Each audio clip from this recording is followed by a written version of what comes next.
सारे साधकों को हमारा प्रणाम।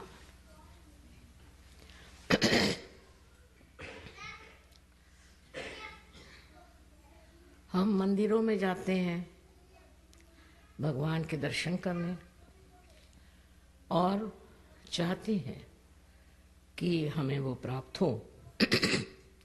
इतना ही नहीं, हमारे अंदर अनेक इच्छाएं होती हैं जो हम सोचते हैं कि परमात्मा परिपूर्ण कर देंगे। ऐसी अनेक कारणों से हम मंदिरों में जाते हैं कि वहाँ का वातावरण हमें शांति दे और समाधान दे। ये बात तो सही है कि ये सब चीज़ें घटित हो सकती और इसीलिए मंदिर बनाए गए हैं, लेकिन इससे भी आगे कुछ जाने का और कुछ पाने का है, और इसका मूल तत्व भी हमारे हिंदू शास्त्रों में लिखा हुआ। लेकिन जब हम कुछ पढ़ते हैं तो उसके अंदर छिपा हुआ अर्थ हम नहीं समझ पाते कभी कभी। अभी आज अच्छा है कि कृष्ण के मंदिर में ही आपने मुझे बुलाया, क्योंकि कृष्ण भी बड़ा महत्वपूर्ण स्थान। हमारे कुंडलिनी के जागरण की जो हम बात करते हैं उसमें कृष्ण का स्थान बहुत ऊंचा है। उनके बगैर तो कुछ काम ही नहीं हो सकता। उनका स्थान हमारे अंदर, यहाँ पीठ के पीछे में कहना चाहिए, गर्दन के नीचे, इस जगह उनका स्थान है। अब ये बात है या नहीं, ये हम जो बात करें सच है या नहीं, इसकी भी आपको प्रचिति होनी चाहिए। क्योंकि हम कह रहे हैं इसलिए आपको मान नहीं लेना चाहिए। और इसी वजह से हम सहयोग में जब आते हैं तब ये होता है कि हमारे अंदर बसी हुई ये शक्ति जो त्रिकोणाकार अस्थि में है, जिसको हम कुंडलिनी कहते हैं, ये सारा शास्त्रों में लिखा हुआ है। ये कोई हम ही कह रहे ऐसी बात नहीं। इसका जब जागरण होता है तो वो 6 चक्रों में से गुजर करके 7वां चक्र कुंडलिनी के नीचे होता है श्री गणेश जी का, और 6 चक्रों में से गुजर करके और हमारे ब्रह्मरंध्र को छेदती है, जो यहाँ पर सर पे, जिसको अंग्रेजी में फॉन्टेनेल बोन कहते हैं, उसमें से छेद करके चारों तरफ फैली परमात्मा की जो प्रेम शक्ति है, कार्य शक्ति है, जिसे संस्कृत में परम चैतन्य कहते हैं, उससे एकाकारिता प्राप्त करती है। जब यह घटना घटित हो जाती है तब हमारा संबंध उस परम शक्ति के साथ हो जाता है। उससे पहले जो भी हम कर रहे हैं इसलिए कि हम परमात्मा को याद रखें, धर्म को याद रखें, सही रास्ते पर चलें। पर ये सब करने के बाद आगे क्या? कल आपके बच्चे पूछेंगे कि ये सब क्यों करते हो, इससे क्या फ़ायदा है? और इसका फ़ायदा तभी पता चलेगा जब आपकी कुंडलिनी का जागरण हो करके चारों तरफ फैली इस प्रेम शक्ति से एकाकारता प्राप्त करें। और इसको सहज इसलिए कहा जाता कि ये बिल्कुल ही सहज है। सहज तो आप जानते ही हैं मतलब क्या है, पर इसका और मतलब है विश्लेषण से कि सह माने साथ, ज माने पैदा हो। आपके साथ ही ये योग, जिसमें कहते हैं कि ये हमारा जीवात्मा जो है वो इस शक्ति से जब एकाकारिता प्राप्त करता है, यही असली योग है। ये योग बिल्कुल सहज है और सबके अंदर स्थित है। आप हिंदू हो, चाहे मुसलमान हो, चाहे ईसाई हो, चाहे आप काले गोरे कुछ भी हो, ये कुंडलिनी शक्ति सबके अंदर स्थित है। तब हम लोग अलग अलग कैसे कह सकते हैं? ये ज़रूर है कि हमारा भारतीय कल्चर बहुत ऊंचा है, इसमें कोई अपने संस्कृति की विशेषता है, और उस संस्कृति के वजह से हम लोग एक कायदे के तरीके से चलते हैं। पर तो भी उसका अंत जब तक हम नहीं प्राप्त करेंगे हमें सुख नहीं मिल सकता, आनंद नहीं मिल सकता, और जो कुछ भी हमें वचन दिए गए हैं वो हो नहीं सकता। इसका जागरण करना कोई कठिन काम नहीं था, लेकिन पहले ज़माने में ऐसा देखा गया कि इस तरह की कोई प्रणाली थी, इस तरह की कोई परंपरा थी कि उस परंपरा के कारण एक इंसान को ही कोई जागरूक करता था, एक ही आदमी उस दशा में जाता था।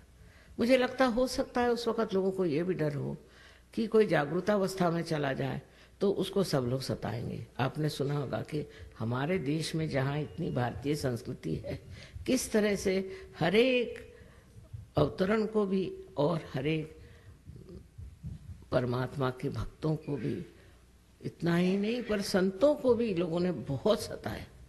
और पता नहीं क्यों सताते थे, मेरी समझ ही में नहीं आता है कि ऐसी सताने की ज़रूरत क्या थी, पर कुछ ऐसा हो जाता था स्वभावतः कि वो लोग संसार में रहने लायक नहीं रहते। आपने ज्ञानेश्वर जी के बारे में भी सुना होगा कि इनको इतना सताया कि 23 साल की उम्र में उन्होंने अपनी समाधि ले ली। जीते जागते 23 साल की उम्र में उन्होंने अपनी समाधि ले ली। इतना हम लोगों ने उन्हें सताया। उसके कारण ये थी कि मनुष्य समझ ही नहीं पाता था कि ये जो सूक्ष्म बात कहते हैं इसमें कोई अर्थ है। और इसलिए इस तरह की बहुत सी घटनाएं अपने देश में भी हुई कि लज्जाजनक। हम लोगों ने संत साधुओं को बहुत सताया, बहुत छला क्योंकि वो प्रेम में रत थे। उनका विश्वास तो था ही, भयंकर जबरदस्त था, और वो प्रेम में रत रहते थे। इस वजह से शायद हो कि लोगों को अच्छा नहीं लगा। बहरहाल उसका कारण कुछ भी हो, बात एक कहने की ये है कि हमें भी उस चीज़ को प्राप्त कर लेना चाहिए। आज समाज में सहयोग 72 देशों में चल रहा है, तो ऐसी कोई समस्या खड़ी नहीं होगी जब आप संत हो जाएंगे तो आपको कोई तकलीफ होगी। पर संत होने के लिए कोई चीज़ छोड़ना छाड़ना ये गलत बात है। कि जैसे बुद्ध धर्म आने पर लोगों ने ये शुरू करी चीज़, लेकिन तब आदि शंकराचार्य 6ठी शताब्दी में आए और उन्होंने कहा सब बेकार चीज़ें। खुद उन्होंने संन्यास लिया था क्योंकि उन्हें कार्य करना था, पर उन्होंने कहा इस तरह का संन्यास लेना, इस तरह के कपड़े पहनना, इसे जो बुद्ध मार्ग है वो सब गलत है। आप अपने ही घर में बैठ के अपने ही हालत में इसको प्राप्त कर सकते हैं। उन्होंने सबसे ज़्यादा सहयोग पर लिखा और उन्होंने ये कहा कि जब आप इसको प्राप्त करते हैं, जब आपके अंदर ये घटना घटित होती है तो ठंडी ठंडी आवाज़ सलीलम सलीलम, ये शब्द उन्होंने लगाया। और इस तरह से उन्होंने कहा कि हमारे अंदर इस तरह से ये घटित होने के बाद धीरे धीरे सलीलम सलीलम, ये परमात्मा की जो चैतन्य शक्ति है अंदर बहना शुरू हो जाती है। सबसे ज़्यादा आदि शंकराचार्य जिन्होंने कि अपने हिंदू धर्म को स्थापित किया, फिर से स्थापित किया, उन्होंने इस पर इतना कुछ लिखा, पर कोई विचार ही नहीं करता, उधर ध्यान नहीं देता। और उन्होंने ये जो हम जिसे अंग्रेजी में वे लोग वाइब्रेशंस कहते हैं, उसको स्पंद शब्द लगा। स्पंद, हृदय में स्पंद होता है ना, हृदय का स्पंद, ऐसे ही उन्होंने कहा ये स्पंद हाथ से बहता है। ये सब घटित होना चाहिए अगर हम उनको मानते हैं तो। और अगर हम हिंदू धर्म को मानते हैं तो आदि शंकराचार्य को पहले मानना चाहिए।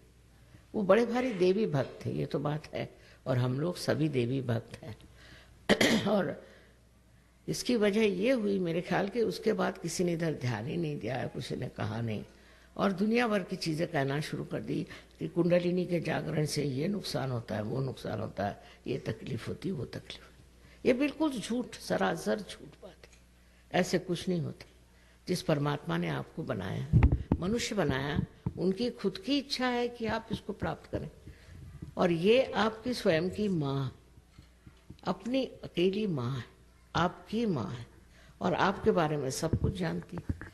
आपसे कुछ गलतियाँ भी हुई होंगी, आप में कुछ आकांक्षाएं रही होंगी, आप चाहते होंगे कि हम ये बन जाए, कुछ स्वप्न रहे होंगे। उनको पूरित करने के लिए ये लालायित है कि आपको अपना दूसरा जन्म प्राप्त हो, और ये देना चाहती है। वो आपको कैसे तकलीफ देगी? जब आप पैदा हुए थे तो सारी तकलीफें तो माँ ने ही उठाई थी, आपने कुछ उठाई थी क्या?